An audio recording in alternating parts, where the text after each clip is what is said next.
Olá, meus amigos do Adventismo Vivo, sejam muito bem-vindos a mais um estudo da Bíblia por meio da lição da Escola Sabatina. Eu estou aqui com o meu guia de estudos dirigidos em mãos.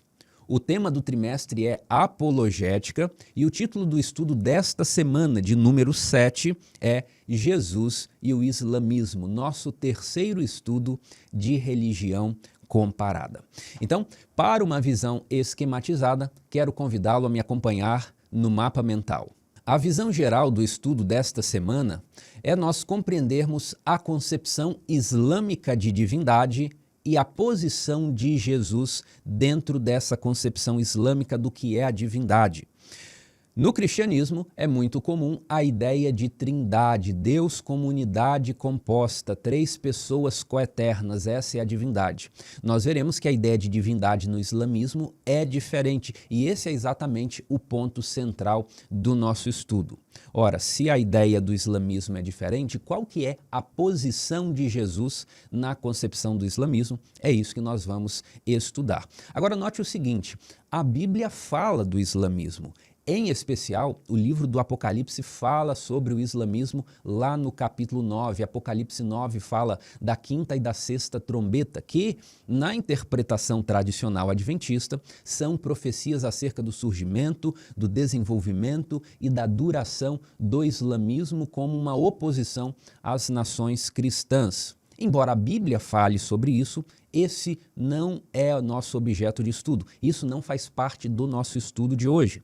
Se você não sabia disso e ficou curioso, depois, ao terminar o vídeo, abra sua Bíblia lá em Apocalipse 9, faça uma leitura, depois pesquise em comentários, em livros sobre o Apocalipse, o significado, a interpretação do capítulo 9, tudo bem? Mas aqui não faz parte do nosso objeto de estudo. Quem sabe, num outro vídeo, num outro momento, nós possamos falar sobre isso. Mas agora o nosso foco é na concepção islâmica de divindade e a posição que Jesus ocupa nessa interpretação, tudo bem? E por quê? E por que nós vamos estudar sobre isso? Nós já falamos bastante desse tópico aqui, porque todos somos chamados à atividade missionária mundial e estudar o assunto faz parte dessa preparação. Eu preciso estar preparado para levar a mensagem do Evangelho a todo povo, raça, tribo, língua e nação. E eu preciso compreender a cultura do islamismo, eu preciso compreender as crenças básicas do islamismo, porque isso vai me capacitar na minha missão de evangelismo. Agora, existe aqui um ponto adicional que nós podemos mencionar, que é o seguinte: o islamismo é a religião que mais cresce no mundo, e a principal razão disso é a alta taxa de fertilidade das famílias islâmicas, uma média de 2,9 filhos por mulher. Adicionalmente, também, eles se constituem de uma população jovem com idade mediana de 24 anos. Ao passo que os cristãos têm uma taxa de fertilidade mais baixa e uma população com uma idade mediana mais velha. Então, quando nós olhamos para as estatísticas, para as projeções, nós vemos um dado que nos preocupa enquanto cristãos. Se as coisas continuarem caminhando de modo apenas natural, em poucas décadas, os islâmicos serão maiores que os cristãos em número. E tantas cidades e tantos países, como por exemplo a Europa, que eram importantes locais do cristianismo, que foram importantes para a reforma protestante, por exemplo, esses locais deixarão de ser cristãos e passarão a ser centros do islamismo. Por que eu falo assim, se as coisas continuarem naturalmente? Porque apenas uma intervenção sobrenatural de Deus pode mudar esses números. Eu quero mostrar aqui para vocês esse gráfico aqui. Ele está em inglês, mas é fácil de compreender.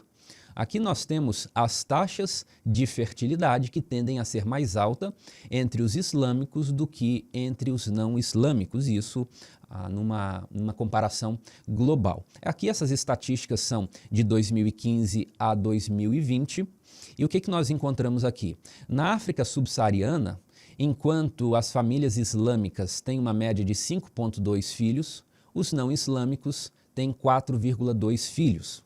No Oriente Médio e Norte da África, enquanto os islâmicos têm 2,8 filhos, os não islâmicos têm 2,5 filhos. Na América do Norte, os islâmicos têm 2,7 filhos e os não islâmicos 2 filhos. Na Ásia, os islâmicos têm 2,4 filhos e os não islâmicos 1,9. Na Europa, os islâmicos têm 2,1 filhos e os não islâmicos têm 1,6. Então, a média mundial é que os islâmicos têm 2,9 e os não islâmicos 2,2 filhos. Isso faz que, projetando esses números para as próximas décadas, o cristianismo vai encolher e o islamismo vai aumentar grandemente, tornando-se a religião predominante do mundo, e não apenas isso, mas ocupando centros que antes eram marcos do cristianismo, vão se tornar locais de predominância islâmica, como ocorre em vários locais da Europa. Igrejas centenárias vão se transformando em mesquitas. Então, nós precisamos conhecer essa fé, nós precisamos conhecer essa cultura, porque é um elemento relevante na nossa missão de pregar a todo povo, tribo, raça, língua e nação. Tudo bem? E aqui nós temos uma segunda razão. Entendemos melhor o Evangelho quando comparamos com propostas distintas. Aquilo em que creio é delimitado pelo que não creio. Nós já falamos isso anteriormente. Quando nós vemos o que os outros creem, eu preciso me perguntar, nesse ponto aqui, qual que é a minha compreensão? O que a Bíblia ensina sobre isso? Então, novamente, esse estudo vai ser útil para isso. Nós vamos passar aqui novamente para a classificação das religiões, porque isso nos dá uma visão de águia, uma compreensão ampla. Então, nós já vimos que as religiões da humanidade podem ser classificadas em 4 tipos. Religiões de integração, que são aquelas em que o adorador, o ser humano, ele quer se integrar às forças da natureza, que também são as forças espirituais. Já vimos aqui que essas são aquelas religiões consideradas primitivas, as dos siberianos, ameríndios, indígenas e africanos. Nós temos também as religiões de servidão, cuja ideia básica é uma troca. Você serve a divindade para que a divindade sirva você, então é um culto para Baal, para que Baal mande chuva e assim possa haver colheitas abundantes. Essas são as religiões de servidão. São as religiões dos cananeus, são as religiões da antiga Grécia e da antiga Roma, ou seja, as religiões do mundo bíblico. Nós temos também as religiões de libertação, cujo objetivo é escapar ou libertar-se do mundo material, e nós estudamos sobre esse tipo de religião nas últimas 2 semanas, ao falarmos do hinduísmo e do budismo. E por fim, o 4º tipo de religião, a religião de salvação, é aquela que pressupõe pecado e pressupõe também um Deus misericordioso que atende o pecador que não pode resolver o seu problema por si próprio. Essas são as religiões judaísmo, cristianismo, islamismo e zoroastrismo. Então, isso aqui nos posiciona onde vai ocorrer o nosso estudo hoje. O islamismo é uma religião de salvação e, portanto, ela vai ter muitas similaridades com o judaísmo e o cristianismo, com o qual nós estamos bem familiarizados. Antes de nós passarmos aqui para a sistematização do islamismo e comparação com o cristianismo, eu quero abrir um parêntese aqui para comentar sobre um assunto que não é diretamente da lição, mas está envolvido. Qual assunto é esse? Ao participar ali da minha classe jovem, da minha unidade aqui na igreja local, e também ao ler alguns comentários que vocês deixam nos vídeos, eu percebi uma tendência. Algumas pessoas estão comentando, algumas pessoas estão reclamando do seguinte: olha, a lição está trazendo muita informação. É difícil gerenciar toda essa informação, é difícil me lembrar, é difícil deixar os assuntos bem conectados. Então, o que eu posso fazer para estudar com mais eficiência, para estudar melhor? E eu quero destacar aqui um comentário nesse sentido que apareceu no canal. É o comentário da Luana. E a Luana escreveu o seguinte: tenho muita dificuldade quando estudo a lição sozinha, pois muitas vezes não consigo fazer uma certa ligação mais profunda, buscando textos na Bíblia para fazer essa ponte juntamente com a lição. Como eu poderia fazer para conseguir realizar isso? Luana, o método que eu sugiro para você e para todos os demais é usar os mapas mentais, assim como nós estamos fazendo aqui. Veja, por que nós usamos mapas mentais aqui? Não é porque o mapa mental é a forma visual, gráfica mais bonita de apresentar, não. Se aqui a nossa questão fosse apenas a beleza, a estética, era muito mais vantajoso usar os slides, usar o PowerPoint, porque é mais bonito, é mais prático também. Mas por que nós usamos o mapa mental? Porque o mapa mental, ele nos ajuda a estruturar o raciocínio, ele nos ajuda a criar conexões entre uma ideia e outra. Então, eu sugiro que você use mapas mentais. Você pode pegar aí uma folha, um caderno e construir um mapa mental manualmente, escrevendo no seu caderno, ou você pode usar esse mesmo programa, esse mesmo site que eu estou usando aqui, que é o Whimsical. O link do mapa mental que nós produzimos aqui sempre fica na descrição do vídeo, e se você clicar lá e for no canto superior direito, você vai ver que você pode criar uma conta gratuita nesse mesmo site e você mesma gerar os seus mapas mentais. E como que você vai fazer isso? Bem, o que eu vou falar agora, o exemplo vai ser do estudo da lição e da Bíblia, mas isso é válido para você estruturar seu pensamento, seja no estudo da escola, no estudo da faculdade, seja mapeando processos no seu trabalho, caso você faça um trabalho de escritório, isso aqui se aplica a tudo. Então, no exemplo aqui da lição, você vai abrir o arquivo do mapa mental, vai criar ali a parte inicial, colocando, ó, lição de número 7, lição de número 8, título tal. E você pode fazer da seguinte maneira, vou ler aqui a parte de domingo. Então, crio lá uma caixinha, primeira caixinha, domingo. Li aqui o texto da lição e eu tenho que me perguntar, qual é a ideia ou quais são as ideias aqui da parte de domingo? Do que isso fala? Então, eu vou ter eu tenho que formular uma frase curta a partir dessa pergunta. Então, eu olhei aqui para a minha lição e percebi o seguinte, a ideia principal da parte de domingo é sobre a história de surgimento e desenvolvimento do islamismo. Então, na minha caixinha de domingo, eu vou puxar outra caixinha e vou falar, a ideia principal é a história do islamismo, o seu surgimento e o seu desenvolvimento. Talvez exista mais uma ideia na parte de domingo. Daí eu conectaria outro conector e escreveria essa ideia. Eu posso também, por exemplo, vou avançar aqui para a parte segunda.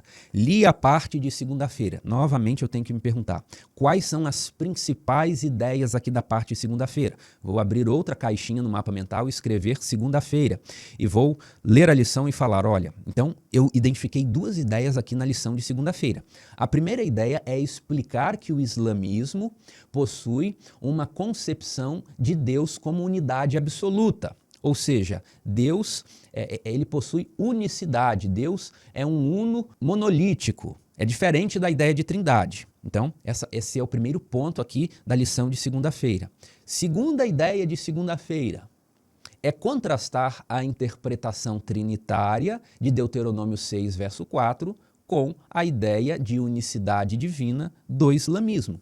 Então, assim, com base em frases curtas, organizadas no mapa mental, eu também estou organizando o meu pensamento.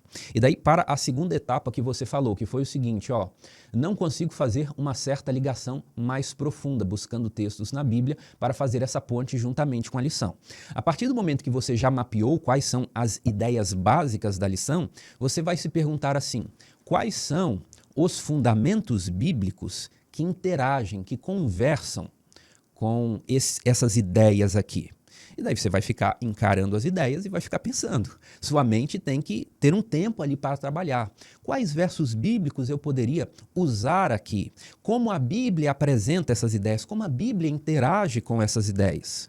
E você vai olhando, e vai pensando, e vai refletindo, e vai respirando profundamente para acalmar sua mente, e vai esperando que sua mente faça as conexões. Se você não está habituada a esse exercício, pode ser que no início vai ser difícil.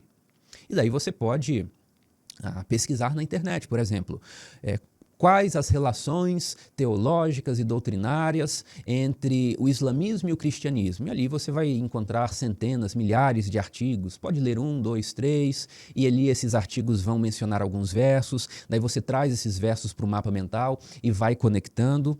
Então, é dessa forma que eu organizo a lição, é dessa forma que eu raciocínio. Eu uso esse método, seja para o estudo da Bíblia, seja para o estudo da lição, seja para estudos técnicos, seja para trabalho, seja para qualquer coisa. Por quê? Essa é uma estrutura lógica que se aplica a tudo. Então, se você precisa organizar o seu pensamento, use o mapa mental. O mapa mental, ele obriga a organizar o pensamento. E quando você tiver o seu mapa mental pronto, com as ideias estruturadas, pode ser que você sinta a ideia de fazer o seguinte, olha, essa ideia eu coloquei aqui em cima, nesse conector, mas eu estou percebendo que ela se adequa melhor a esse tópico aqui de baixo, daí você vai e arrasta. Então, essa é a grandeza do mapa mental. Ele força você a organizar e a sistematizar o seu pensamento. Então, fechando aqui o parêntese, fica a indicação de que vocês também usem o método dos mapas mentais para organizarem o estudo. Tudo bem? Visto isso, nós vamos agora entrar diretamente no estudo da lição, vendo a sistematização do islamismo e comparação com o cristianismo. E nós vamos começar aqui pelo tópico da história, que foi tratado no dia de domingo. Olha só, acabei de falar, estou demonstrando aqui como eu fiz. Bem, qual é o contexto dessa história do islamismo? O contexto é a Península Arábica do VI século. E como é que estava organizada a Península Arábica do VI século?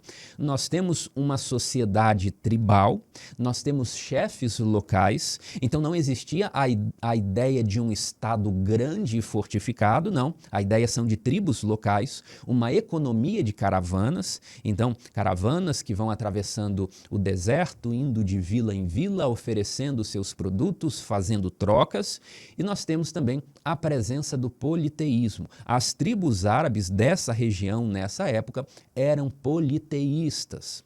Esse é o contexto do surgimento do islamismo. Bem, a figura principal aqui do islamismo, claro, a figura principal é Alá, Deus, mas nós temos o seu profeta Maomé, que é quem vai fazer as articulações mundanas aqui. E Maomé, aqui está o seu nascimento e a sua morte. Ele nasce em 570 depois de Cristo e morre em 632 depois de Cristo. E Maomé nasce em Meca e ele pertence à tribo dos Coraixitas. Nós vamos ver depois que essa informação é relevante. Então, Maomé nasce, cresce, se desenvolve, ele fica órfão muito cedo, ele começa a trabalhar aqui, ó, nas caravanas, passa a ser um comerciante e aos 40 anos de idade, por volta do ano 610, Maomé afirma receber revelações do anjo Gabriel numa gruta no Monte Hira. E aí então começa intensamente a história do islamismo. Vou tirar essa imagem aqui para cima. Qual que é a mensagem central que Maomé teria recebido do anjo Gabriel? A mensagem central é: existe apenas um Deus e todos devem se submeter a ele. Então note o quanto contracultural é essa mensagem que Maomé recebe, porque ele está num contexto de tribos árabes politeístas. A mensagem principal de Maomé é: existe apenas um Deus e todos devem se submeter a ele. Então Maomé denuncia a idolatria, o politeísmo, embora também fale de outras questões, injustiças sociais e desigualdade, mas isso é secundário. A mensagem principal é que existe apenas um Deus, não existem outros deuses. E então, Maomé começa sua pregação onde? Ora, se ele era de Meca, ele começa a sua pregação em Meca, a sua terra natal. Porém, a sua pregação não é aceita. A sua pregação encontra forte resistência, porque ameaçava interesses econômicos e a ordem religiosa local. Vamos entender esse ponto aqui. A lição falou sobre isso, mas não explicou. Em Meca, havia uma estrutura chamada Kaaba. Não só havia, como existe até os dias de hoje. E essa Kaaba é um santuário árabe pré-islâmico, é uma construção, é um edifício que já existia antes de Maomé, que já existia antes do islamismo.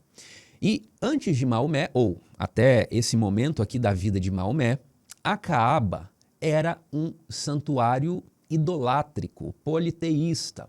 Abrigava cerca de 360 ídolos, representando divindades das diversas tribos árabes. E essa Kaaba, esse centro religioso, era controlado pelos Coraixitas, a mesma tribo de Maomé. Deixa eu mostrar para vocês aqui uma foto moderna da Kaaba. Cadê? Está aqui, olha. Essa imagem aqui é a Caaba. Esse cubo de cor preta aqui é a Caaba. Claro que hoje está ornamentado segundo uma estética islâmica. Não era exatamente assim quando o islamismo começou. Isso aqui já é uma Caaba islamizada, purificada da idolatria.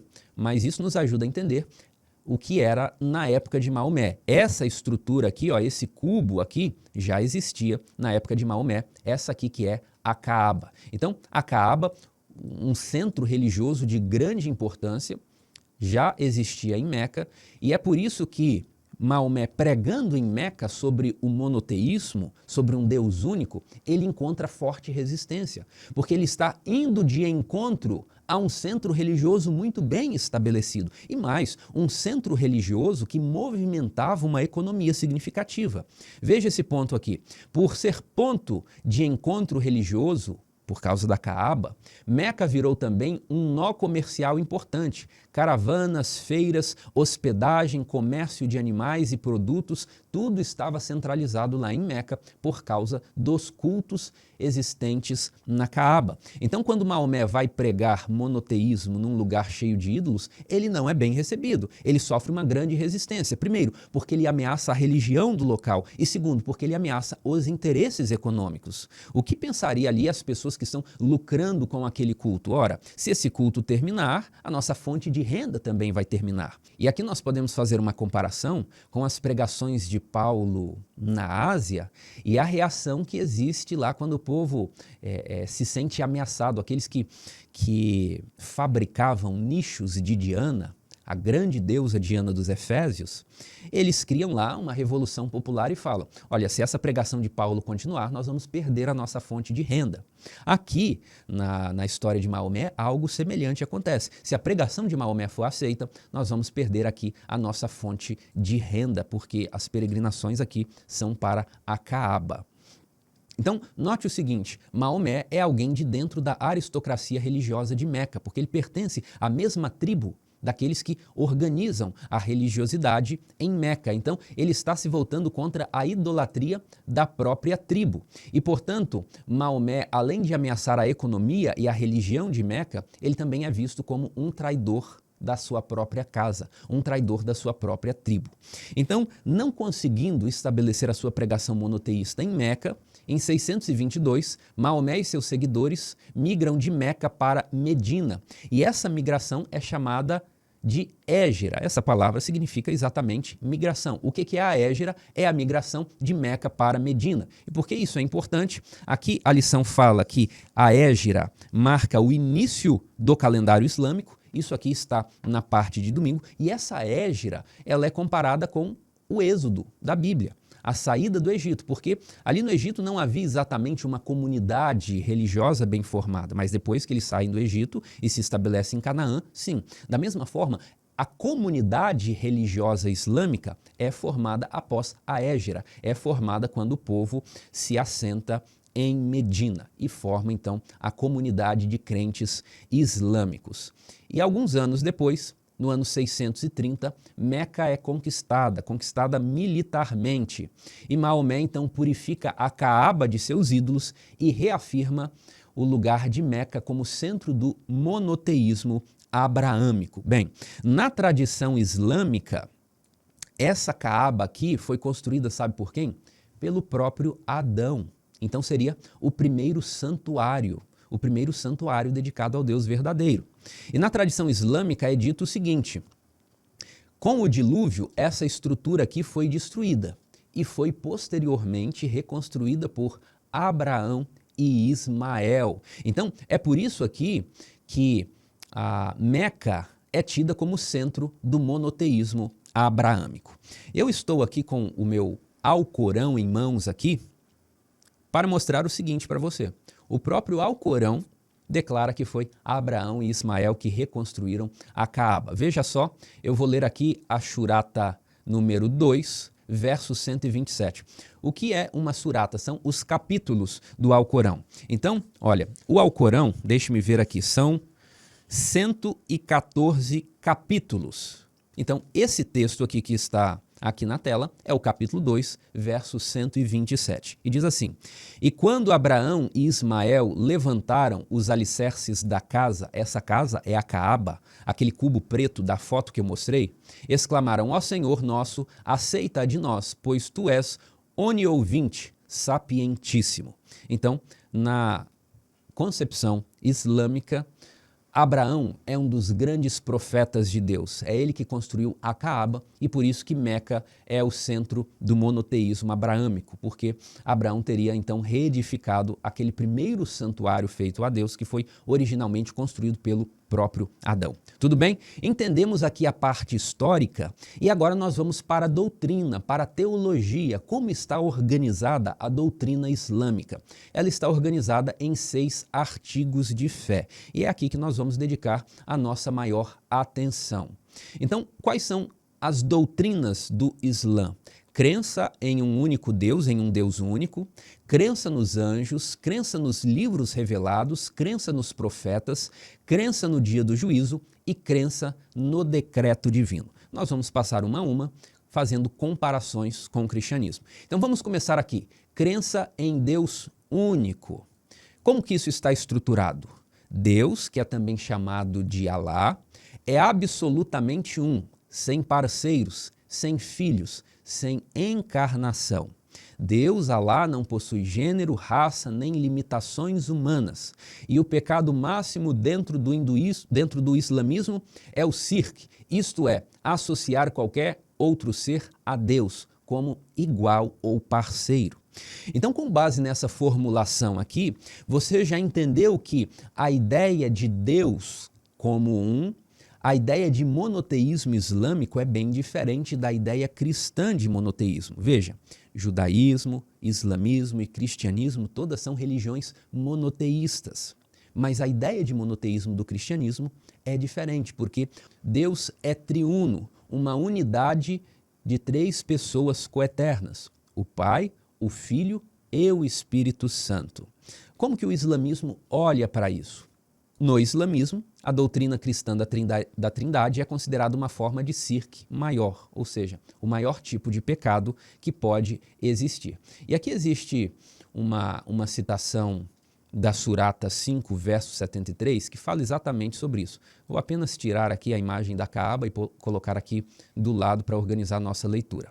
Veja aqui que o Alcorão diz. Tirei o texto aqui, vou compartilhar com vocês. São blasfemos aqueles que dizem: Alá é um da Trindade, porque não existe divindade alguma além do Alá único. Se não desistirem de tudo quanto afirmam, um doloroso castigo açoitará os incrédulos entre eles. Então o que o Alcorão está dizendo? Que aqueles que creem numa trindade, que aqueles que creem que Alá integra a trindade, eles são blasfemos. Eles estão praticando um grande pecado. E olha que interessante, essa expressão aqui, Alá único. Os próprios islâmicos, eles fazem um tipo de associação entre esse texto aqui do Alcorão e o texto-chave da nossa lição. Veja aqui, o texto-chave da nossa lição é Deuteronômio capítulo 6. E mais especificamente dentro de Deuteronômio capítulo 6, o verso 4, que diz: Escuta, Israel, o Senhor nosso Deus é o único Senhor. Então, os islâmicos dizem o seguinte: da mesma forma que Alá no Alcorão é descrito como único, o Deus da Bíblia também é chamado de único. Portanto, a ideia de trindade, a ideia de Deus como uma unidade de pessoas coeternas, ela está em contradição com a revelação. É, portanto, uma blasfêmia. E é exatamente esse ponto que nós vamos estudar nas lições de segunda e quarta-feira. A lição de segunda-feira trouxe para nós a ideia, a noção de unidade composta existente em Deuteronômio capítulo 6, verso 4, e não apenas singularidade absoluta. Singularidade absoluta é o que propõe o islamismo. Deus, Alá, é uma singularidade absoluta. Ele não interage, é uma singularidade absoluta. Já a visão cristã de Deuteronômio 6, verso 4, vai ver na descrição da divindade existente ali uma unidade composta. Vamos entender isso melhor vendo o texto interlinear. Eu trouxe aqui para vocês, veja aqui na tela, o texto de Deuteronômio 6, verso 4, no modelo interlinear.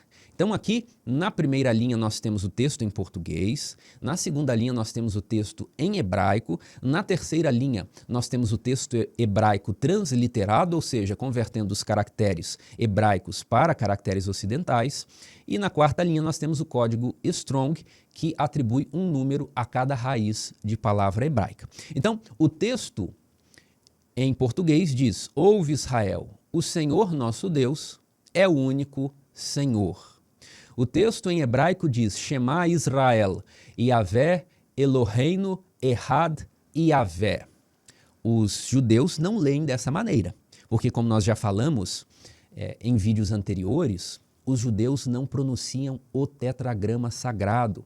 Está vendo aqui o tetragrama sagrado? YHWH. Ele aparece aqui nesse ponto e aparece aqui novamente. E daí nós já falamos bastante sobre isso aqui, mas não se sabe a pronúncia exata. Aqui nós estamos adotando Yavé, mas pode ser também Yahu, pode ser também Jeová.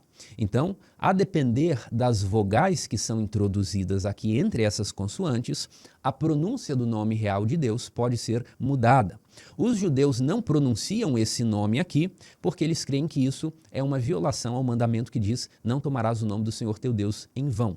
Então, no lugar de falar Yavé, eles falam Adonai, que é outra palavra para Senhor. Então, eles leem da seguinte maneira: Shema Israel, Adonai Eloheinu, Adonai Ehad. Eles pronunciam dessa maneira aqui. Bem, o que nós queremos destacar aqui? O que chama a nossa atenção é essa palavra aqui, Ehad, que é traduzida por único. Existe um único Senhor, existe um único Deus. E, portanto, os islâmicos vão dizer, da mesma forma que existe um Alá único, que foi o texto que nós acabamos de ler, eles vão dizer, o texto que foi revelado ao profeta Moisés também diz que Deus é único. Portanto, tudo que for diferente disso é uma má interpretação ou é uma perversão da revelação de Deus. Como nós, cristãos, olharemos para essa acusação do islamismo e como nós interpretaremos esse texto? Nós vamos observar que a palavra Ehad, quando aparece na Bíblia, ela não necessariamente está falando de uma singularidade absoluta, mas é possível ver em vários usos da palavra Ehad uma unidade que inclui pluralidade interna. E o texto principal para demonstrar isso é Gênesis 2:24. Aqui nós estamos no contexto da criação de Adão e Eva, e depois que Adão e Eva são criados, eles são apresentados como um casal. E o texto diz o seguinte: por isso deixa o homem pai e mãe e se une à sua mulher, tornando-se os dois uma só carne. E é aqui que a palavra Ehad aparece novamente, porque o casal forma uma, Ehad, só carne. Então, note que interessante, essa ideia de unidade de um casal, o casal é uno, o casal é uma só carne, o casal é uma unidade. Mas perceba, é uma unidade composta, é uma unidade formada por dois, é uma unidade com pluralidade interna e uma pluralidade que reconhece distinções pessoais, porque o marido é distinto da esposa e a esposa é peculiarmente distinta do marido. Não obstante, a Bíblia diz que eles são Ehad, que eles são uma unidade, que eles são uma só carne. Ora, se Ehad aqui é usado para falar de uma unidade composta, de uma unidade com pluralidade interna e com distinções pessoais, é possível nós aplicarmos a mesma lógica aqui para a divindade. Sendo a divindade também Ehad, é compatível com essa ideia de divindade uma pluralidade interna com distinções pessoais. Então, é esse o raciocínio que a lição está fazendo aqui na parte de segunda-feira. Existem outros textos bíblicos em que a palavra Ehad é associada a uma pluralidade interna com distinções pessoais? Sim, existem vários outros textos. E aqui eu deixei dois outros exemplos. Em Gênesis 11, verso 6, nós temos lá o relato da Torre de Babel, e Deus fala assim, que a humanidade é uma só. Por quê? Porque ela estava unida pela língua. Então, nesse texto, nós também temos a ideia de unidade composta com uma pluralidade interna, porque a humanidade é tratada como uma unidade, mas essa é uma unidade formada por vários indivíduos.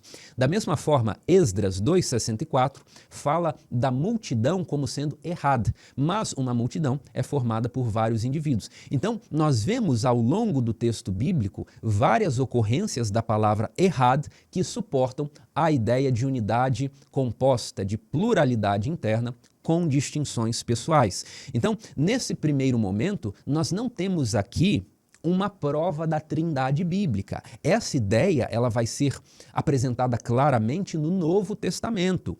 É uma luz superior, é uma luz progressiva, é uma revelação progressiva da divindade que ocorre no Novo Testamento. Mas já aqui no início da Bíblia, nós temos o assunto sendo apresentado de uma tal maneira que comporta, que torna compatível essa ideia de divindade como pessoas coeternas.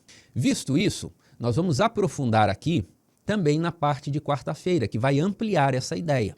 Quarta-feira nos chama a ler as passagens de Gênesis 1:26 e 1:27. E note qual que vai ser o raciocínio que nós vamos fazer aqui. Em Gênesis 26, nós temos Deus dizendo assim: façamos o homem à nossa imagem. E note que aqui o verbo está conjugado no plural, façamos. Se o texto diz façamos, é porque não existe apenas uma pessoa falando. Esta fala é dirigida a um grupo de iguais, por isso, façamos. E em Gênesis 1:27, criou Deus, pois, o homem à sua imagem, a imagem de Deus o criou, homem e mulher os criou. Então, qual que é o raciocínio que nós desenvolvemos aqui? Aqui o homem é feito à imagem de uma coletividade, façamos, e aqui o homem é feito à imagem de uma singularidade, de Deus. Logo, essa singularidade divina está associada a uma pluralidade. Entendeu? Captou ou não? Eu escrevi aqui também, eu copiei e colei aqui, um trecho do Comentário Bíblico Adventista que esclarece essa ideia. Eu vou ler aqui. A expressão façamos requer a presença de pelo menos duas pessoas conferenciando entre si, não é verdade? As declarações de que o homem devia ser feito à nossa imagem e de que ele foi feito à imagem de Deus levam à conclusão de que os que estão dialogando devem ser membros da mesma divindade. Por quê? Porque o homem é feito tanto à imagem de uma pluralidade, façamos, quanto à imagem de uma singularidade. O homem foi feito à imagem de Deus. Então, mesmo na primeira página da Bíblia, em Gênesis 1, nós temos essa informação de um Deus manifesto em pessoas coeternas de mesmo propósito que interagem entre si. Portanto, a acusação do islamismo de que os cristãos estão violando as próprias escrituras não faz sentido. Nós apenas estamos interpretando exatamente como a ideia de unidade composta é apresentada nos textos. Tudo bem? Visto esse ponto aqui, olha, perceba que nós falamos de tudo isso para falar da primeira crença islâmica, a crença em um Deus único. Vamos aqui passar mais rapidamente os outros pontos, e aqui nós temos também a crença nos anjos. O islamismo acredita em seres espirituais criados por Deus, que executam as suas ordens e não desobedecem nunca a Deus. Na concepção islâmica, os anjos não desobedecem nunca a Deus, porque eles não possuem livre-arbítrio. Quer ver só? Separei outro trecho aqui do Alcorão, Surata 66, verso 6, diz assim: Ó crentes, precavei-vos, juntamente com as vossas famílias do fogo, cujo alimento serão os homens e as pedras, e que é guardado por anjos. Agora veja como os anjos são qualificados: inflexíveis e severos, que jamais desobedecem às ordens que recebem de Alá, mas executam tudo quanto lhes é ordenado. Então, anjos são criaturas de Deus, sem livre-arbítrio e que sempre obedecem aquilo que é ordenado. E ao olhar para isso, você naturalmente vai ficar incomodado. Ora, se no islamismo anjos não podem desobedecer a Deus, como é que fica a história de Satanás? Satanás não é o anjo rebelde que em certo momento serviu a Deus e depois se rebelou? Como o islamismo explica então Satanás? O islamismo vai dizer que Satanás não é um anjo, mas um jinn. E aqui nós temos um outro conceito que vai ser novidade, para a cultura cristã. A ideia de Jin é um ser de outra natureza, que não é anjo, que não é ser humano, que não é animal, mas é um ser intermediário entre homem e anjo. E esse sim é um ser dotado de livre-arbítrio. E sabe o que é mais interessante? Os Jin são aquilo que na cultura popular ficou conhecida como gênios. Você se lembra lá da história de Aladim e o gênio da lâmpada? Pois é, aquela ideia de gênio faz parte da cultura árabe pré-islâmica. E esses gênios, como seres intermediários entre o ser humano e os seres das regiões celestiais e os anjos, essa ideia ela foi absorvida pelo islamismo. Então Satanás seria um jin, um gênio. Aqui, nessa versão do Alcorão que eu tenho aqui em mãos, a tradução que é feita dessa palavra é realmente gênio. Então, o que são os gênios? São uma categoria distinta dos seres criados por Alá, com natureza intermediária entre anjos e humanos. Esses sim, os gênios possuem livre-arbítrio, diferente dos anjos na concepção do islamismo. Então, Satanás seria um jin, um gênio, e não um anjo. Tudo bem? Ainda na doutrina dos anjos do islamismo, nós temos o anjo Gabriel como uma figura muito importante, porque ele seria o mensageiro que trouxe as revelações a Maomé. Esse é o mesmo anjo Gabriel que aparece na Bíblia, por exemplo, falando com o profeta Daniel, lá na Babilônia, que aparece falando com Zacarias sobre o nascimento de João Batista. Então, na tradição islâmica, as histórias bíblicas envolvendo o anjo Gabriel dizem respeito ao mesmo ser que fez a revelação do Alcorão para Maomé. Tudo bem? Passamos rapidamente pela crença nos anjos, vamos aqui para a crença nos livros revelados. Isso aqui é muito interessante. O islamismo diz: Deus revelou escrituras a vários profetas. Então eles vão dizer o seguinte: a Torá, ou seja, o Pentateuco, os primeiros 5 livros da Bíblia judaica, da Bíblia Sagrada que nós cristãos usamos, também são revelações de Alá, também são livros aceitos pelo hinduísmo, com uma correção, com uma pontuação, com um contraponto. Qual contraponto é esse? Veja aqui esse trecho do Alcorão, Surata 5, verso 13. Eles, os judeus, deturparam as palavras do livro e se esqueceram de grande parte do que lhes foi revelado. Tu, falando com o profeta Maomé, não cessas de descobrir a incredulidade de todos eles, salvo de uma pequena parte, porém indulta-os e perdoa-lhe os erros, porque Alá aprecia os benfeitores. Então, segundo o Alcorão, Moisés é um profeta verdadeiro, é um profeta de Alá. E o Pentateuco, a Torá, a lei judaica é sim uma revelação correta de Deus. Porém, e aqui que está o contraponto, eles vão dizer assim: os judeus perverteram a revelação de Moisés. Perverteram, em primeiro lugar, o próprio texto, então nem todo o texto do Pentateuco poderia ser aceito, e perverteram principalmente as interpretações, criando ali o rabinismo, criando comentários sobre a lei de Moisés que distanciam da vontade primitiva de Alá. Então, note esse ponto. O Alcorão vê Moisés como um profeta verdadeiro, o Alcorão diz que os primeiros 5 livros da Bíblia, o Pentateuco, são revelação de Deus de Alá, porém existe uma corrupção, tanto em partes do texto, quanto na interpretação que os judeus fazem desse texto. Tudo bem? O que mais o Alcorão vai dizer? Vai dizer que os salmos de Davi também são revelação de Alá, também são escritura profética, também são inspirados, também devem ser lidos, existe verdade ali.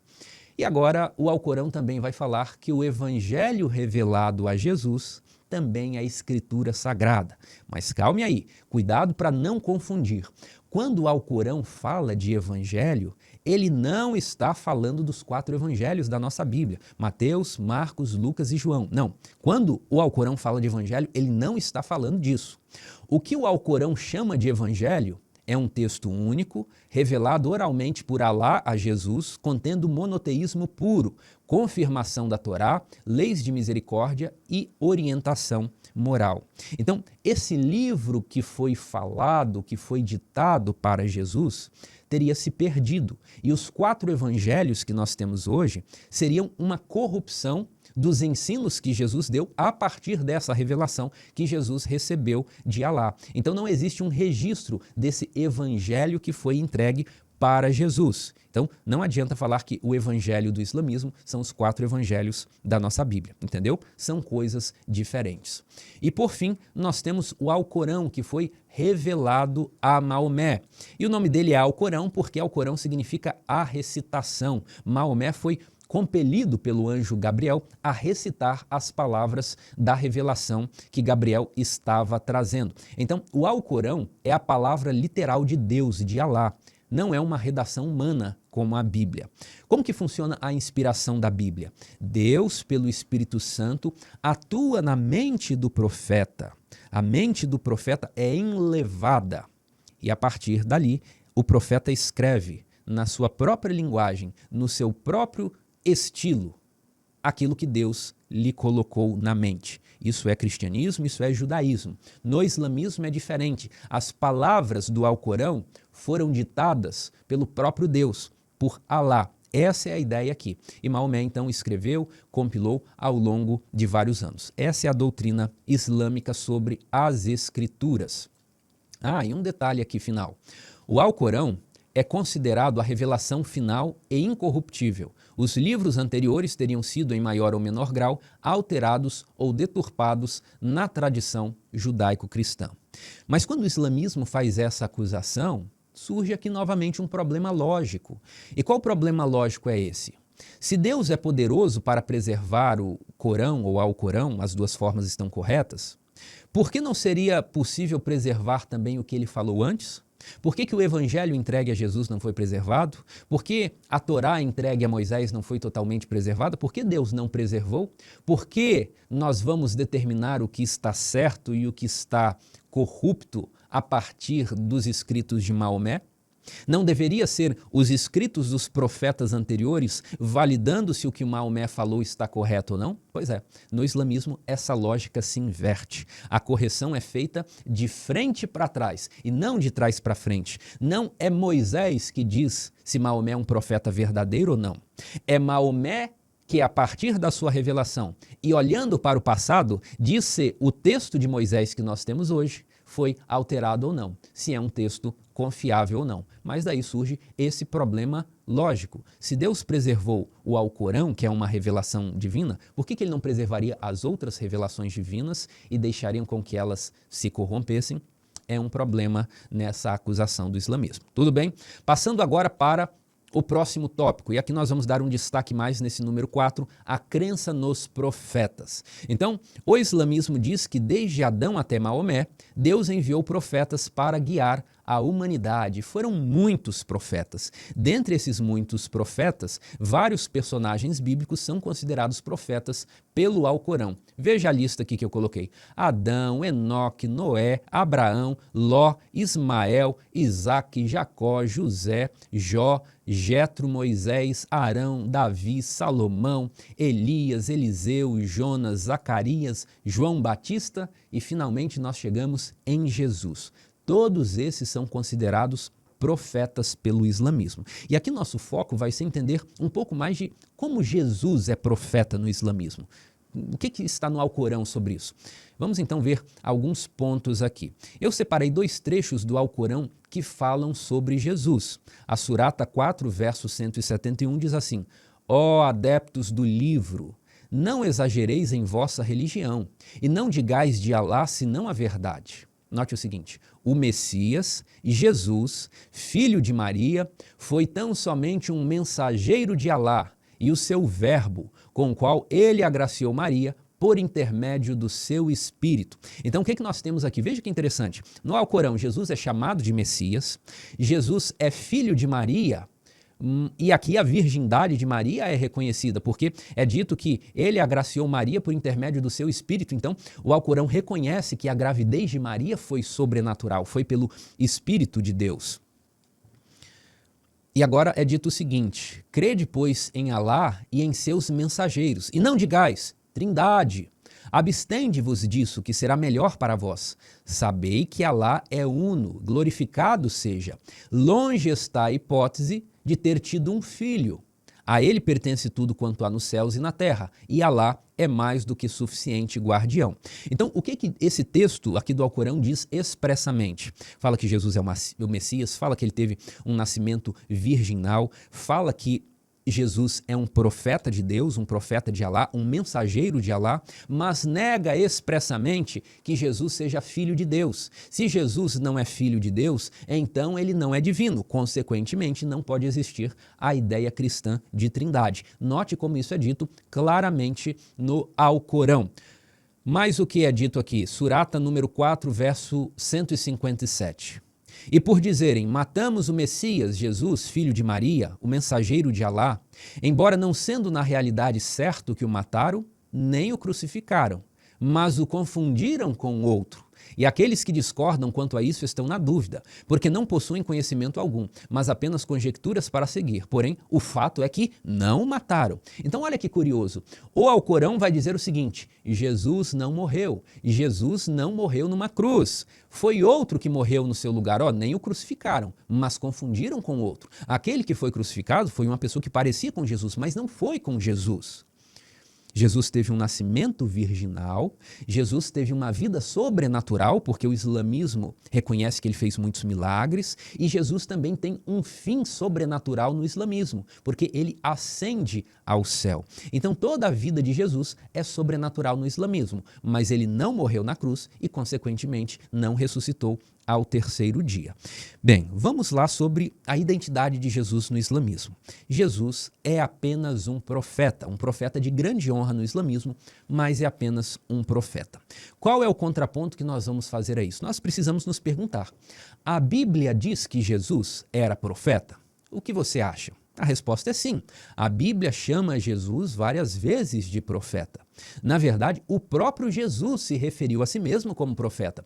Veja só, Marcos capítulo 6, verso 4. Jesus, porém, lhes disse: não há profeta sem honra, senão na sua terra, entre os seus parentes e na sua casa. Jesus estava falando dele mesmo. Eu sou um profeta sem honra quando vou pregar aqui na minha região, aqui onde eu fui criado. Mateus 21, verso 11. E as multidões clamavam: este é o profeta Jesus, de Nazaré, da Galileia. E aqui Lucas 7, verso 16, o momento em que Jesus ressuscita o filho da viúva de Naim, é dito o seguinte: e todos ficaram possuídos de temor e glorificavam a Deus, dizendo: grande profeta se levantou entre nós, e Deus visitou o seu povo. Então sim, a Bíblia diz que Jesus era um profeta, da mesma forma que o Alcorão diz que Jesus é um profeta enviado de Deus, enviado de Alá. A questão é, a Bíblia diz que Jesus era apenas um profeta? Não, nós sabemos que não. A Bíblia diz que Jesus era muito mais que um profeta. E esse é o tema aqui da lição de terça-feira, porque nós acabamos de ver que Jesus era profeta, mas não era apenas um profeta.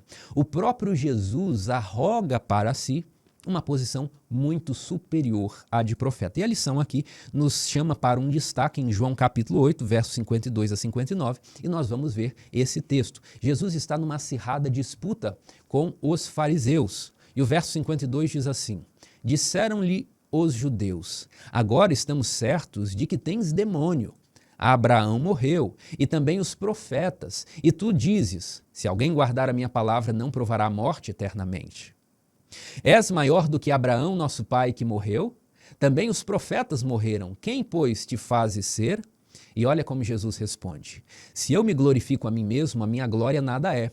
Quem me glorifica é meu Pai, o qual vós dizeis que é vosso Deus. Entretanto, vós não o tendes conhecido. Eu, porém, o conheço. Se eu disser que não o conheço, serei como vós, mentiroso, mas eu o conheço e guardo a sua palavra. E agora, o ponto alto da fala de Jesus. Abraão, vosso pai, alegrou-se por ver o meu dia, viu-o e regozijou-se. Perguntaram-lhe, pois, os judeus: ainda não tens 50 anos e viste Abraão? Respondeu-lhe Jesus: em verdade vos digo, antes que Abraão existisse, eu sou. E quando Jesus falou isso, veja o verso 59. Então pegaram em pedras para atirarem nele, mas Jesus se ocultou e saiu do templo. Por que os judeus tiveram essa reação?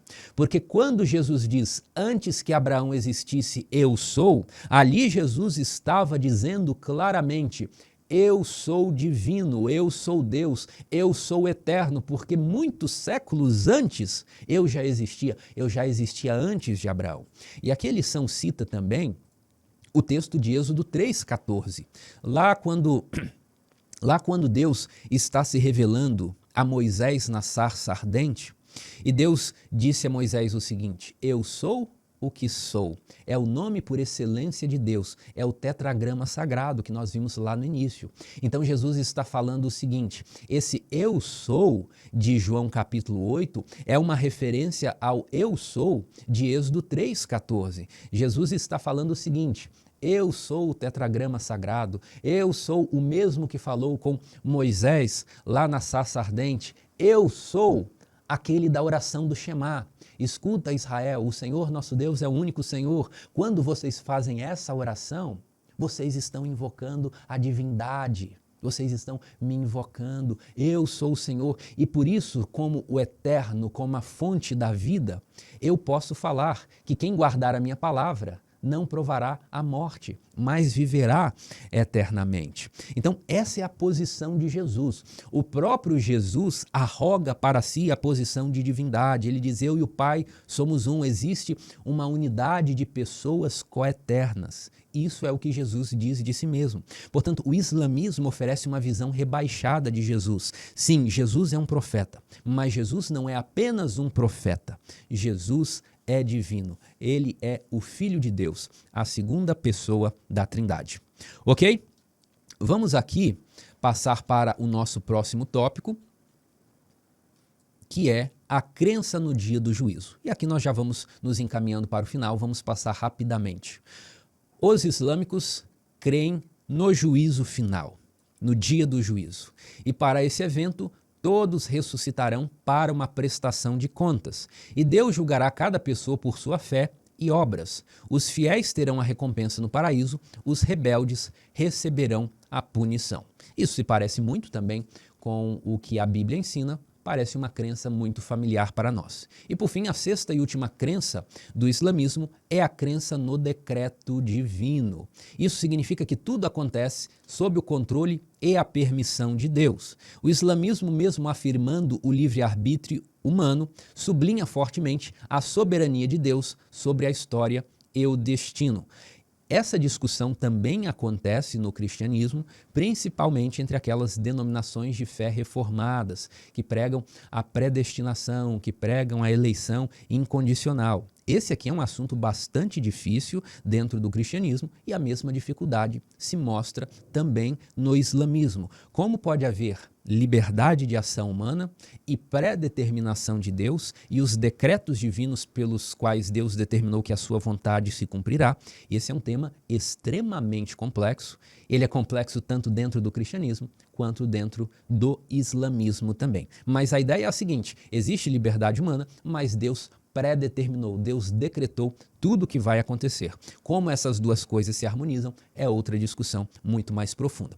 Então, vimos aqui as 6 doutrinas, os 6 pontos de crença do islamismo, comparamos com o cristianismo, destacamos a posição de Jesus. E agora nós vamos avançar para a parte de sexta-feira, que talvez seja a parte mais interessante, a parte mais arrojada do nosso estudo. Aqui, a parte de quinta-feira vai falar sobre as ideias de expiação, perdão e sacrifício no cristianismo e como elas não existem no islamismo. E esse aqui é o ponto mais refinado para nós estudarmos. E eu vou começar aqui com 2 trechos da lição.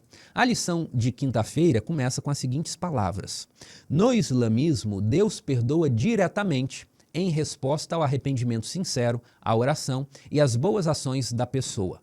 Não há necessidade de um mediador, muito menos de um sacrifício.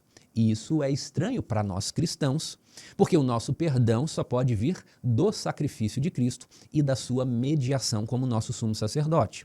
É por isso que a lição vai complementar o seguinte, falando do cristianismo. O pecado não é apenas um deslize, nem simplesmente descumprimento de uma regra. Olha, estamos falando do cristianismo, mas o pecado é uma traição ao coração de Deus. E essa dívida não pode ser simplesmente anulada sem violar a justiça de Deus e a sua santidade. E agora nós vamos nos aprofundar nisso aqui. Eu quero que você faça a seguinte pergunta para si mesmo: por que no islamismo Deus pode perdoar diretamente o pecador e no cristianismo não.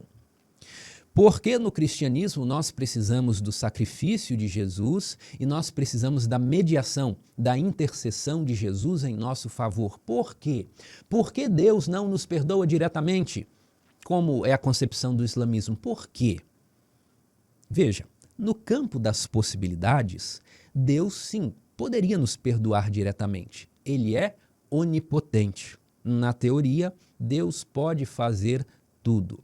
Agora, por que ele não o faz? Por que Deus usa outro método? Por causa de um princípio bíblico, que é o princípio da não contradição. Deus não pode negar-se a si mesmo. Deus não pode violar a sua própria ordem. Deus escolhe ser fiel a si próprio, à sua essência. Veja esse texto que aparece na segunda carta a Timóteo, capítulo 2, verso 13, que diz o seguinte: se somos infiéis, ele, Deus, permanece fiel, pois de maneira nenhuma pode negar-se a si mesmo. Então Deus possui certas características, certos valores que ele não vai contrariar. Deus sempre vai ser amor, Deus sempre vai ser justiça, Deus sempre vai ser fidelidade, Deus sempre vai ser bondade. Essas são características inerentes a Deus. E aconteça o que acontecer, ele não vai se desvincular dessas características. E esse é o pano de fundo, e esse é o fundamento que explica por que Deus no cristianismo não perdoa diretamente, mas ele demanda o sacrifício e a mediação de Jesus Cristo. Como assim? Vamos desenvolver essa ideia. Acabamos de ver que Deus não pode negar a si mesmo as suas características, os seus valores. Portanto, há coisas que Deus não pode fazer, não por fraqueza, mas porque seriam autocontradições. Deus não pode ser injusto, porque a justiça o caracteriza. Deus não pode ser infiel, porque a fidelidade o caracteriza. Deus não pode deixar de ser amor, porque Deus é amor. Essa é uma tradução da sua essência, do que ele é. Bem, com base nisso, nós vamos ver, por exemplo, essa revelação de Deus aqui em Êxodo 34. Quando Moisés sobe o monte para se encontrar com Deus, veja como Deus se revela.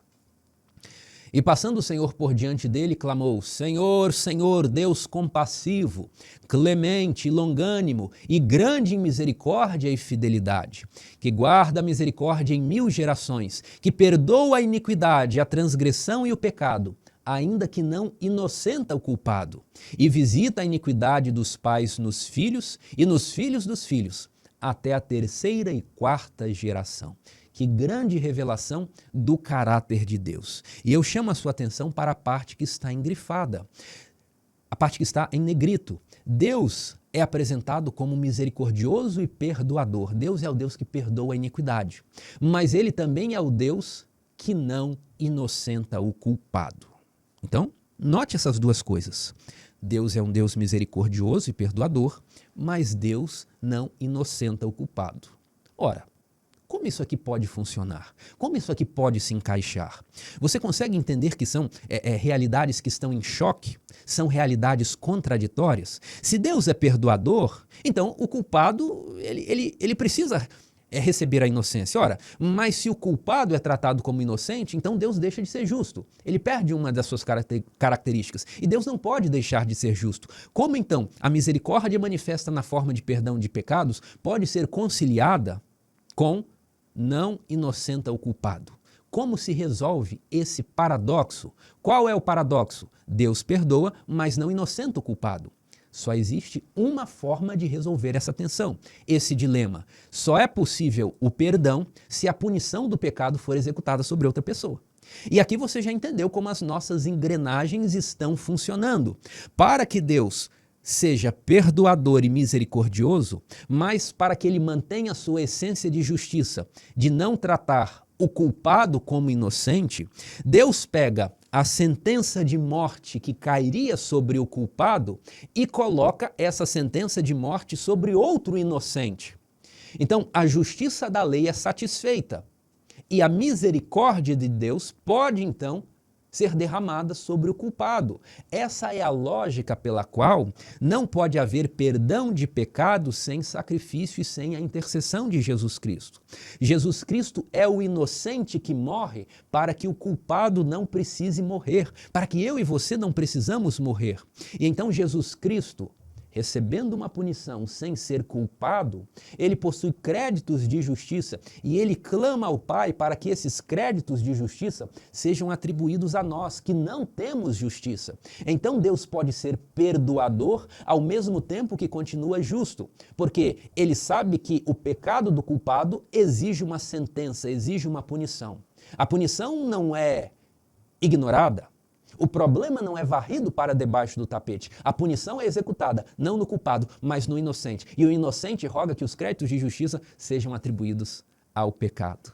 Essa é a maravilha do plano da salvação. E essa é a explicação pela qual, no cristianismo, no judaísmo, Deus não perdoa diretamente. É necessário uma vítima sacrificial. É necessário um intercessor. E agora, veja como essa ideia é explicada por Paulo na carta aos Romanos de uma forma tão bonita, de uma forma poética, de uma forma que gera no nosso coração uma comoção. Paulo escreve assim: pois todos pecaram e carecem da glória de Deus, sendo justificados gratuitamente por sua graça, mediante a redenção que há em Cristo Jesus, a quem Deus propôs no seu sangue como propiciação, ou seja, como uma oferta, uma oferenda, um sacrifício, mediante a fé, para manifestar a sua justiça. Olha aqui, por que Jesus precisa ser oferecido em sacrifício? Para manifestar a justiça de Deus. Deus não pode deixar de ser justo e a justiça exige uma punição para o pecado. Então, é em Cristo que Deus executa a sua justiça. Por quê? Por ter Deus deixado na sua tolerância impunes os pecados anteriormente cometidos, tendo em vista a manifestação de sua justiça no tempo presente. Agora veja o final. Para ele mesmo ser justo e justificador daquele que tem fé em Jesus. Então, é por meio da morte de Jesus e seu sacrifício substitutivo que Deus pode ser justo e justificador. Essas duas características que nós vimos lá em Êxodo 34, que estavam em contradição, que estavam em tensão, essa tensão, esse paradoxo é removido na cruz. Porque pela cruz Deus pode ser justo. E por que Deus é justo na cruz? Porque o pecado não fica sem uma sentença. A sentença de todo pecado é executada em Jesus. E se nós formos lá para Isaías 53, verso 10, o texto diz assim: ao Senhor agradou moê-lo e fazê-lo enfermar. Então, Jesus na cruz, sendo trucidado, sendo moído, era algo que agradava ao Pai. Agradava em que sentido? No sentido de Deus ter gostado de ver o Filho sofrer? Não nesse sentido, mas no sentido de que isso era a exteriorização do caráter de Deus. Isso era a manifestação de justiça. Isso era a satisfação das exigências da lei. Jesus morreu e, portanto, Deus é justo, porque ele puniu o pecado. Mas, ao mesmo tempo, Jesus morreu e Deus é justificador, ou seja, é perdoador. Deus concede justiça a quem não tem justiça. Isso só é possível porque o inocente morre no lugar do culpado. Então é só na cruz que essa tensão entre os atributos de Deus como perdoador e como Deus de justiça, que esses atributos são conciliados, que o paradoxo é desfeito e que a tensão é resolvida. Isso não existe no islamismo. O islamismo não tem essa sofisticação teológica do cristianismo. É por isso que no islamismo Deus perdoa diretamente, mas no cristianismo é necessário um sacrifício e é necessário um intercessor. Então, em resumo aqui na nossa ideia, Deus se vinculou ao seu próprio caráter, justiça e misericórdia, e à sua palavra, de tal modo que escolheu perdoar por meio da cruz, para que a misericórdia e justiça apareçam em plenitude ao mesmo tempo. Não adianta ser só justo, não resolveria o problema do pecador. Não adianta ser só misericordioso, porque Deus seria automaticamente injusto. Não adianta ser 90% justo e 10% misericordioso. Não. É necessário que a justiça e a misericórdia se manifestem na sua plenitude ao mesmo tempo. E isso só é possível por meio da cruz, pela qual Deus pode ser justo e, ao mesmo tempo, justificador daquele que tem fé em Jesus. Isso não é maravilhoso? Isso não enche o nosso coração de emoção e de alegria? O plano da salvação, concebido de maneira tão fantástica e tão sofisticada, para que nós, pecadores, fôssemos resgatados. Louvado seja o nome do Senhor Jesus. Bem, terminamos aqui a análise do islamismo, já passamos pelos pontos que a lição nos propôs. E agora, como último tópico, a questão é como evangelizar muçulmanos, pessoas que possuem essa cultura, essa religião, como seria a nossa abordagem?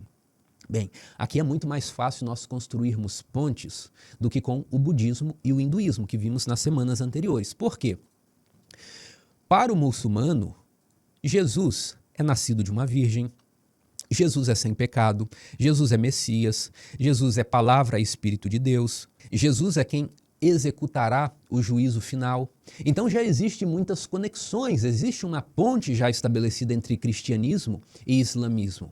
A diferença está nos seguintes pontos: Jesus não é filho de Deus, não morreu na cruz, não ressuscitou e não é Senhor.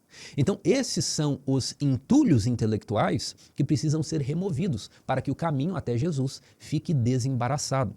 E como nós, então, vamos construir essa ponte e liberar o entulho intelectual desse caminho? Nós vamos contar as histórias de Jesus que mostram a sua divindade, porque esse é o ponto, é esse o entulho que está ali no meio do caminho. E como é que nós vamos fazer isso na prática? Por meio daquela técnica que nós aprendemos lá na lição número 1 do trimestre. Faça perguntas e deixe o outro falar. E aqui, especificamente, perguntas sobre as crenças islâmicas. Então, um exemplo de diálogo que poderia ser estruturado é o seguinte: você falando ali com o seu contato com o seu amigo islâmico. Olha, vocês são muito religiosos, vocês acreditam no dia do juízo, no acerto de contas, mas eu queria entender melhor como você pensa. Existe alguma garantia de que no dia do juízo os seus pecados estarão perdoados? Ou será que ao chegar lá você pode receber uma sentença negativa? Você não tem medo disso, não? Como é que você vive com base nessa ideia de dia do juízo? E você então lançou uma pergunta, deu oportunidade para outra pessoa falar. E como é que isso se seguiria? Você ouviria a pessoa falar, ela pode falar que tem medo, que não tem medo, que nunca pensou nisso. São várias respostas. Você ouve a resposta e logo conecta com uma história de Jesus. E essa conexão não é difícil, não é pesada, porque, como nós já vimos, Jesus tem uma posição de destaque aqui no Alcorão. Os islâmicos estão familiarizados com a figura de Jesus. E você pode conectar com a história de Jesus, por exemplo, da seguinte maneira: olha, pensar no dia do juízo geralmente causa medo. E por que causa medo? Porque eu não sei se os meus pecados estarão perdoados. Por isso eu gosto daquela história de Jesus curando o paralítico e perdoando os pecados deles. Então, viu o gancho? Você conectou o assunto da fé islâmica com uma história de Jesus. E daí você vai contar essa história de Jesus. Aqui eu separei os versos de Mateus 9, mas você não vai abrir uma Bíblia e ler. Você tem que contar a história oralmente. O relato diz o seguinte: e Jesus perdoa os pecados do paralítico, e os líderes religiosos que estão ali começam a pensar: quem é esse que se arroga do poder de perdoar os pecados? Só Deus pode perdoar pecados. E Jesus então responde a eles: qual é mais fácil? Dizer estão perdoados os teus pecados ou dizer levanta-te e anda? Ora, para que saibais que o Filho do Homem tem sobre a terra autoridade para perdoar os pecados, disse então ao paralítico: levanta-te, toma o teu leito e vai para a tua casa. Então você contaria essa história de forma oral, sem ler, sem abrir uma Bíblia, pois abrir uma Bíblia levantaria um preconceito, e já contar uma história interessante, todas as pessoas gostam de histórias. E nessa história você vai dizer: olha, aquele paralítico ficou tão feliz porque ele não só voltou a andar, a sua enfermidade física foi resolvida, mas esse temor, essa carga que ele tinha, a sensação de não ter os pecados perdoados, foi retirada dos ombros dele sobre Jesus. E o que está embutida nessa história? Está embutida a divindade de Jesus. Porque se ele pode perdoar os pecados, então ele é Deus. Você não precisa falar isso diretamente. Conte a história. A história, a narrativa por si só, ela é poderosa. E quem sabe a pessoa que está ouvindo vai gostar, talvez ela não goste, talvez ela goste, talvez ela comente, talvez ela pergunte. A conversa vai se desenvolver de alguma maneira a partir disso. Mas existe uma finalização para esse diálogo. Quem sabe a finalização seja chamar essa pessoa para um pequeno grupo que acontece na sua casa. Daí você poderia falar: olha, toda segunda-feira eu me reúno com alguns amigos para contar histórias de Jesus. Você quer participar também? Vai ser na próxima segunda-feira na minha casa. Vamos lá? Você lançou o convite, lança o teu pão sobre as águas. E um dia você vai achar e um dia vai ter resultado. É assim que nós temos que fazer. Ah, se ele disser não, tudo bem, o convite foi feito. Daqui mais uns 15 dias você faz o convite de novo. Essa é uma possibilidade de fechamento. Se ele aceitou o convite, maravilha, um grande passo foi dado. Ele vai ser levado para um círculo cristão. Outra possibilidade de fechamento aqui dessa conversa. Eu gosto de orar a Deus pedindo bênçãos para os meus amigos. Vamos orar? E, em geral, os islâmicos aceitam orações, porque uma pessoa religiosa é vista com bons olhos, é visto como alguém temente a Deus. E agora, aqui é um ponto bem específico. O que você pode incluir nessa oração? Você pode incluir o pedido de uma revelação sobrenatural de Deus para aquela pessoa. O que eu estou querendo dizer?